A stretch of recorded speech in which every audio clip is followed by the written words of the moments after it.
Bulletin. Now we start off with our first headline story this afternoon. Soroti Diocese has suspended activities and declared days of mourning following the death of Canon Reverend Naphtali the provost of St. Peter's Cathedral, Church of Uganda in Soroti City.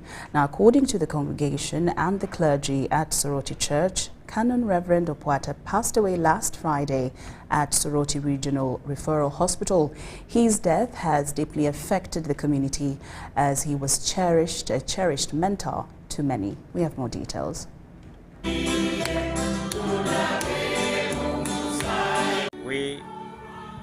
in Soroti Diocese have lost our beloved father in the Lord, a man who loved God so very much, committed to his God. It's a great loss to us as a church, as a diocese, and it's not easy to get his type. And let us unite and pray for our church.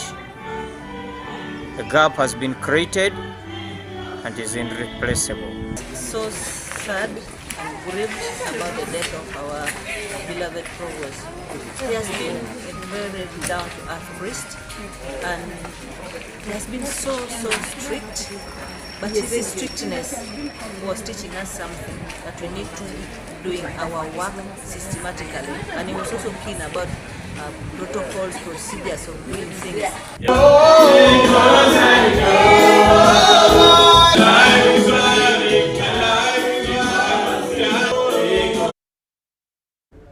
May his soul rest in peace. Now, President Yoweri Kaguta Museveni has granted unofficial burial to the late Aleper Simon, the NRM National Vice Chairperson for Karamoja, who passed away in a road accident on Tuesday, July 23rd, 2024.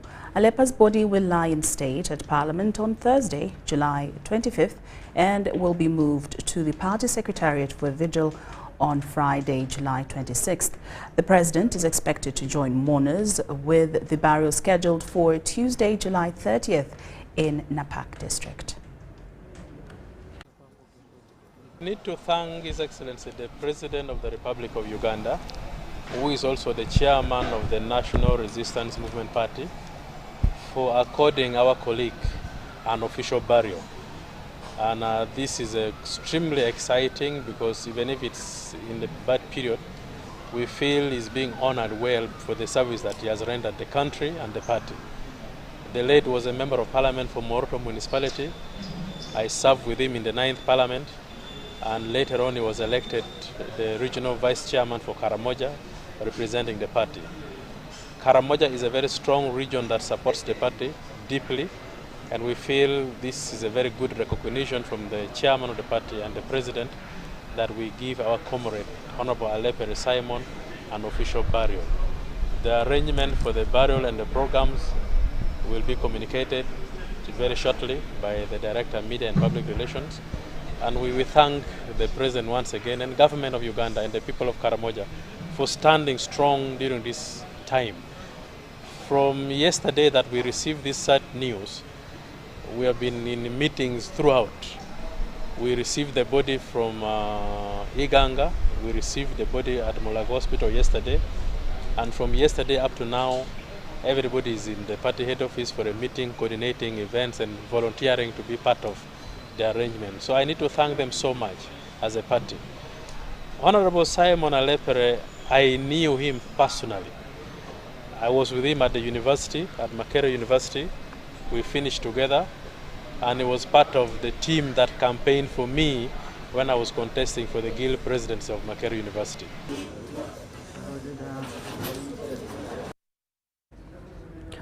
Prime Minister Robin Anabanja has inaugurated a multi-billion shilling health facility in Kampala, equipped with state-of-the-art technology for diagnostic services and infertility treatment. The Healing Way Diagnostic and Fertility Center, part of the Mukula Group of companies, aims to decrease the number of Ugandans traveling abroad for treatment.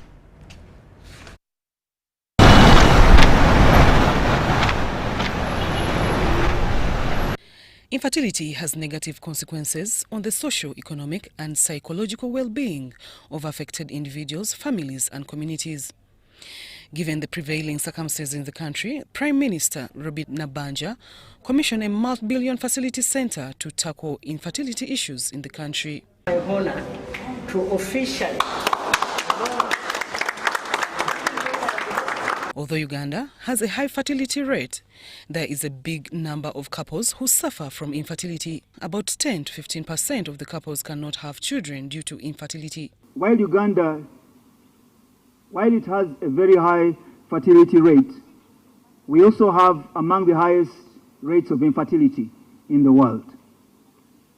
According to the World Health Organization, in the lifetime of most of the people that you will see, 1 in 6 will have experienced a problem with infertility. A lady being there without a baby is very expensive. And going to India to get a baby is millions of shillings. I'm one person who's looking ahead to see many babies being manufactured from the healing facility. And I'm sure there are many mothers you're going to put a smile on, because the few facilities which are making babies in Uganda, I think they're quite expensive. However, Nabanja noted that infertility had always carried a female face, thus causing emotional stress and social stigma. The ability to conceive and bear children is a cherished dream for many, and it is our duty to ensure that this dream remains within reach for all. Our society tends to blame women for being infertile, who are referred to as, in Uganda, abagumba. Healing Way Diagnostic and Fertility Center is a sort of art that offers health diagnostic and fertility services. The facility is expected to reduce on the number of Ugandans who seek fertility services abroad. We do not need $1 from government of Uganda. We have the financing in writing to build this capacity or build this institution. We want to say that there is no need for Ugandans or the entire region to fly to India, to Dubai, to Turkey, to Germany, or even to be flown to the United States, when we can now be able to have the same equipment and the doctors fully trained to do this in Uganda. We had showcased our capabilities of diagnostics, fertility care, dialysis, pharmacy, outpatient clinics. I would like to take from here forward that this is an example that we would like to set in the terms of diagnostics care and exceptional, bringing excellence to diagnostics so that there is no need for patients to travel abroad. The disease burden in Uganda is mainly still communicable, but we are moving more towards what you would call those westernized diseases. So there's more issues with cancer, diabetes, cardiovascular disease that we're seeing. Zahara Abigaba, UBC News. UBC Lunchtime News. Now, the State House Anti-Corruption Unit has arrested 3 SACCO leaders, including the area councillor for Nawampandu Parish, for stealing PDM money belonging to individuals in Namutumba district. During the investigations, State House officials revealed that Nawampandu councillors extorted a total of 101,850,000 Uganda shillings from several beneficiaries, including Ajambo Dorothy, 650,000 shillings, Kagoya Edinasi, 700 Uganda shillings, Nampina Jamawa, 500,000 Uganda shillings, and 900,000 Uganda shillings from 61-year-old Mutesi Alice. The parish development model aims to increase household income and improve the quality of life for Ugandans, with a special focus on economic transformation by moving households from the subsistence economy to the money economy. The suspects have been remanded to the Chief Magistrates Court at Iganga on charges of stealing from the poor until the 2nd of August 2024.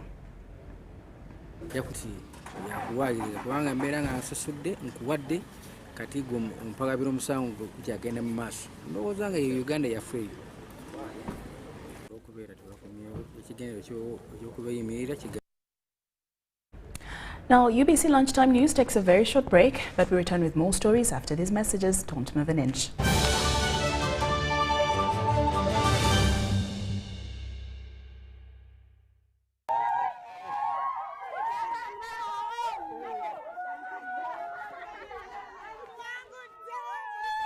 Amanya gange nze Namtebi Sharon nga nkolera wano wennyini Saka Kirombe oba Makindye.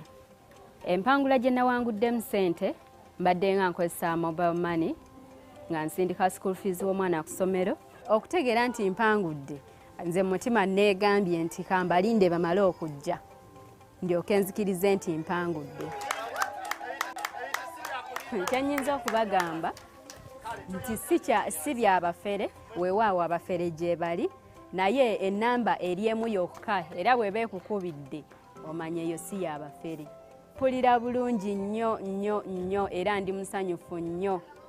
Naye MTN mobile money mbebaza nnyo, mwebale nnyo, mwebalire. Together, we're unstoppable. Predict the outcome of 10 football games and win big with tickets at only 500 shillings. Play for this Friday's draw to stand a chance to win big with Sports Stake 10. Buy your tickets at authorized shops on nationallottery.go.ug to download the app or simply dial *278#. Ugandan National Lottery. Dream, play, win.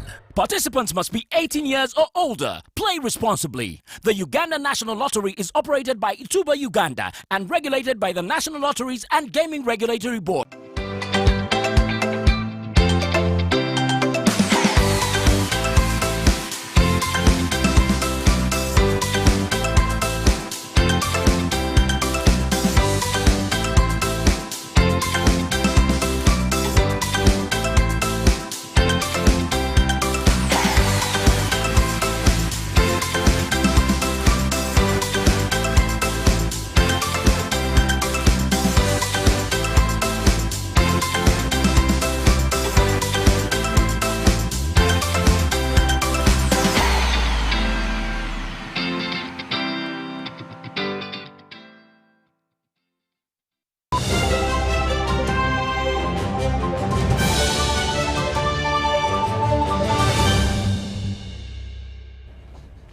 Welcome back from the break. We're glad that you're still with us here in UBC Lunchtime News. I'm Lorraine Masika Kazimoto. In more news this afternoon, the Minister of State for Energy and Mineral Development, Fiona Nyamtoro, urged young women leaders to promote Pan-Africanism among their peers.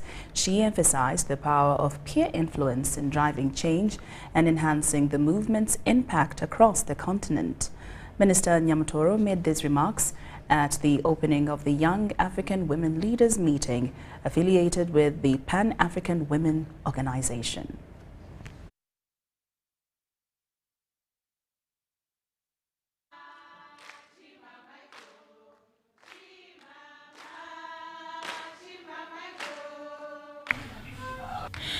A group of young women leaders from about 35 African countries have convened in Uganda under the auspices of the Pan-African Women Organization with the aim of fostering appreciation of the Pan-African movement. This summit is going to speak about the quality of education in Africa, the content of education in Africa, and to infuse Pan-Africanism in that kind of education.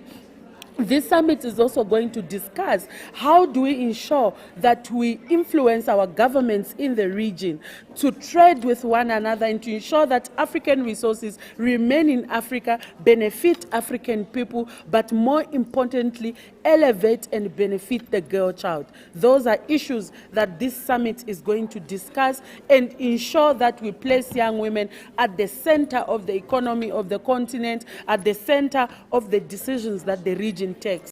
The conveners aim to launch the East African branch of the Young Women Organization of Africa, a subsidiary of the Pan-African Women Organization. We are going to launch regional launches as part of our program of action and also to be more impactful on the grassroots.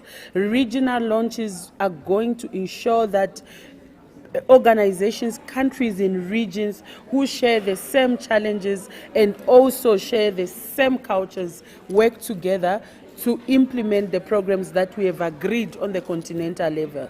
The Secretary General of the Pan-African Women Organization, who also doubles as Senior Presidential Advisor on Special Duties, Grace Kabayo, stressed the necessity of young women's active participation in governance.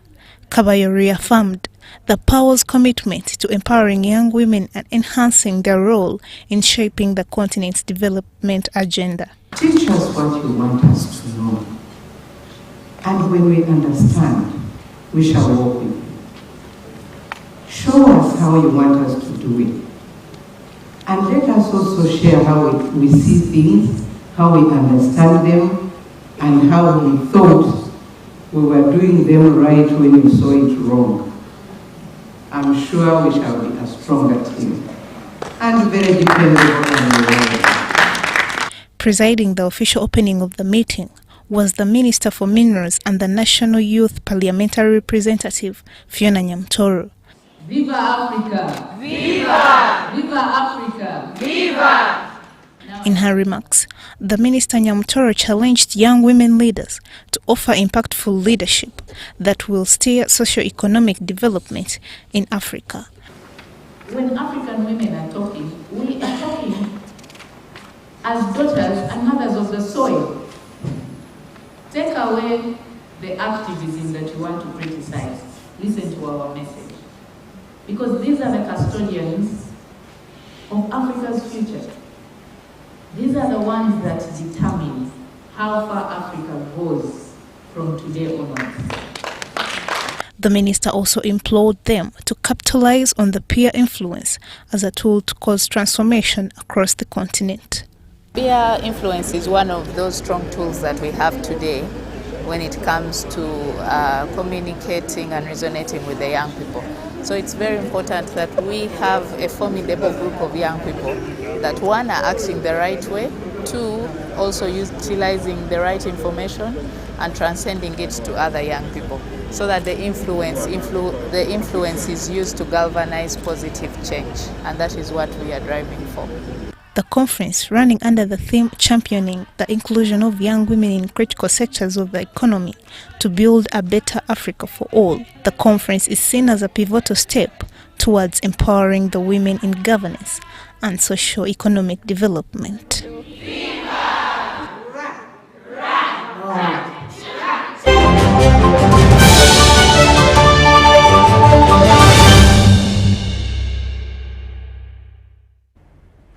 And now into business. Farmers under their umbrella body, the Uganda National Farmers Federation, want government to focus on areas that can promote agro-industrialization, such as irrigation and mechanization, to allow production on a large scale. The Chief Executive Officer, Uganda National Farmers Federation, Perezi Kawumi, stresses that promoting agro-industrialization will create more employment for young people and ensure the country's food security. Government has singled out agro-industrialization as one of the drivers of economic growth and development. The Uganda National Farmers Federation is in agreement with this fact, but agrees that meaningful agro-industrialization will be achieved by investing in innovative farming methods to enhance productivity, profitability and sustainability in the agriculture sector. No, there are people with thousands of acres of land but idle, and they would like to open them up and put them to agricultural use. You cannot open those thousands of acres of land with manual labor. And so we are saying, the current budget, let us refocus, let us support farm mechanization. Number two, on farm mechanization, we've seen the Ministry of Agriculture again coming up with the micro irrigation scheme. But I want to say this. They have assigned this work to the district local governments. Unfortunately, many district local governments have not reached out to the potential beneficiaries of this program. The demands by Uganda National Farmers Federation comes at a time when the Federation and the Ministry of Agriculture, Animal, Industry and Fisheries is organizing the 30th National Agriculture Show to be held in Jinja from 26th July to 4th August on the theme Innovating Pathways to Farm Business-Led Agro-Industrialization. Because this is now the backbone of the agriculture sector, this is the backbone of the government, and therefore cannot be left behind. And the simplest way of communicating this, ensuring that the farmers are getting involved in this, is by showcasing what has been done that support agro-industrialization, and also ensure that what is done is extended to the farmers. It is that this platform, it is the only national platform where farmers get an opportunity nationally to engage with the policymakers of this country through our meetings that we normally hold at the official opening and closing function. So this is something which is worthwhile trying and also maintaining, because our farmers can give feedback. The Agriculture Show is aimed at, among other things, showcasing the latest innovations in agriculture, promote knowledge sharing, market linkages, and engagement with policymakers for farmers to highlight issues affecting the agriculture sector. Uganda Development Bank has reported a net profit of 49.8 billion Uganda shillings in the year 2023. This marks a 17% increase from 42.6 billion Uganda shillings recorded in 2022. Profit, which I think it had never made before, as it is now. Uganda Development Bank's 49.8 billion shillings net profit registered in 2023 highlights its pivotal role in fostering economic resilience and sustainable growth across all key sectors of the economy. Despite this robust performance, the Finance Minister, Matia Kasaija, emphasizes the need for the bank to be more publicized to reach potential customers throughout the country. When a business is doing very well, the business must expand. The bank is doing very well, excellently, so we want that everybody in Uganda knows this bank, particularly those who are serious business people. So that's why we agreed that we are going to taking the bank to the people by opening branches. The Managing Director, UDB, Patricia Ojangole, attributes the good performance to sustained growth in the bank's balance sheet and prudent investment strategies. At that point in time, we're performing well, better than the previous year. And I think the key reasons is growth in the business. When we get more funding and we deploy this funding prudently, we are able to generate larger economic impact. We are able to make more money. We continue processes around cost containment, running a very efficient operation. In 2023, Uganda Development Bank disbursed 609.9 billion shillings, growing its gross loan portfolio by 24%. We undertake our potential beneficiaries through a process of project readiness. So it should not be the case that when we get businesses come to us, we shun away from supporting them because they are informal, they are not registered, they don't have financial records, they don't know how to run their businesses, etc. So our approach is to handhold, work hand in hand with all the potential businesses. The fact is, most of the people that would come to us for funding would not be ready. Dennis Igor for UBC News.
Shocking statistics on road crashes in Uganda show that there were over 23,608 road accidents in a single year, 2023.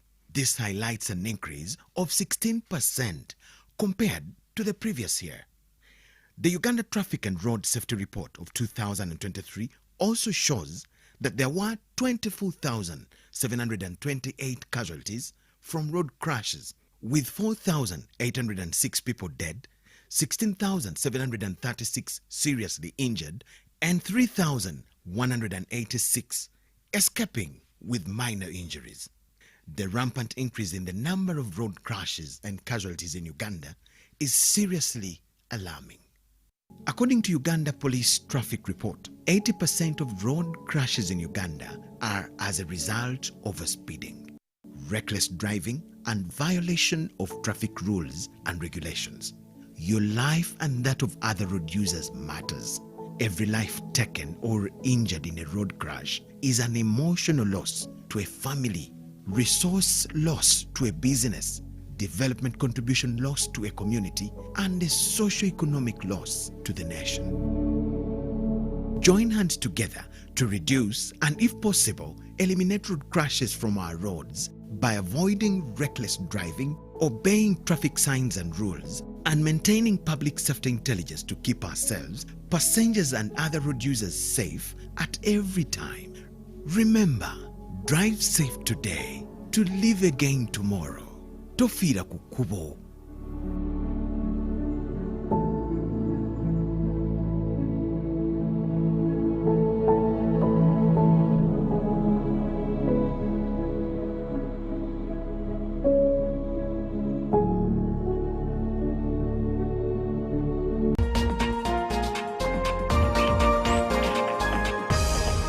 Coming soon on UBC. Welcome to Inside Broadcasting, sharing with you the process behind what you see on the screens. My name is Lorraine Masika Kazimoto. Step behind the scenes and witness the magic that brings your daily broadcasts to life. That's why I come out openly to actually tell you that I'm an investigative journalist, that even when you see me here, I'm actually investigating you guys. So you should be aware about that. Experience the hustle, the heart, and the human stories of our on and off-air staff. I see my phone ringing and I'm like, ooh, which number is this? I hear the president on the other line. The President of the Republic of Uganda. Of Uganda, yes. Be inspired, amazed, and part of the journey that powers Uganda's most captivating TV and radio moments. Because good broadcast comes down to an individual. They should be artistic. This is Inside Broadcasting. Inside Broadcasting. Inside Broadcasting with Mark Wadula.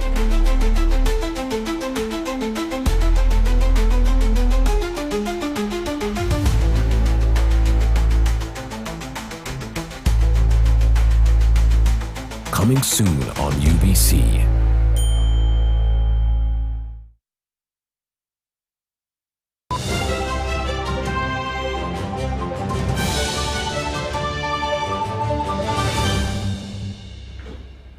Welcome back from that break. Now in more news this afternoon, Mandela Group of Companies, in collaboration with ADNOC Lubricants and Linglong Tires, held a City Tire customer meet on Tuesday that enabled City Tires to engage with customers towards a better business partnership. We have more details in this report. Mandela Group of Companies have held a customer meet in collaboration with their trading partners, Linglong Tires and ADNOC Lubricants. The engagement with their clients was meant to understand, address customer needs, build relationships, and foster positive customer experiences. So today we've had a very large group of our clients in the country coming to share knowledge with them of how successfully we can run our businesses, because we clearly understand that with their success, we can also succeed. And with our success, they can also succeed. The first session, as you've all realized, has been more of how we can succeed in business. And truly, from the feedback that we've received from everyone, people are so happy. They have actually attributed that as one of the best they have gotten from any other suppliers. So much as we do want to sell to the community, to the business partners, let us try very much to emphasize on how they can succeed in business. Mahad Twaha said customers should not wait for the customer meetup events,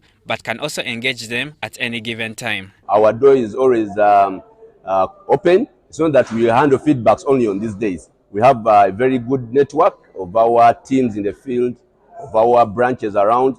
So our customers always give us feedback, and today, like you've shared with them, they are so excited. They are going to implement this to their businesses, and probably we shall see them growing as Mandela Group has done it in the last 35 years. So these are the companies that we deal with in a Mandela Group of companies. Wherever there is quality, we strive to attach ourselves to such partners. So our clients in Uganda, the community, please get assured that whatever you get from Mandela Group of companies is of the best quality that you can trust all the time. The Mandela Group of companies officials clients on better ways to become better business owners in Uganda, while showcasing displays from their enterprises that include Supreme Flour, Linglong Tires, and ADNOC, a lubricant company from the United Arab Emirates. Mashamira Victor, UBC News. And with that, we come to the end of UBC Lunchtime News. Thank you so much for your company. I'm Lorraine Masika Kazumoto. Do enjoy much more of UBC Television's programming. Have a good afternoon.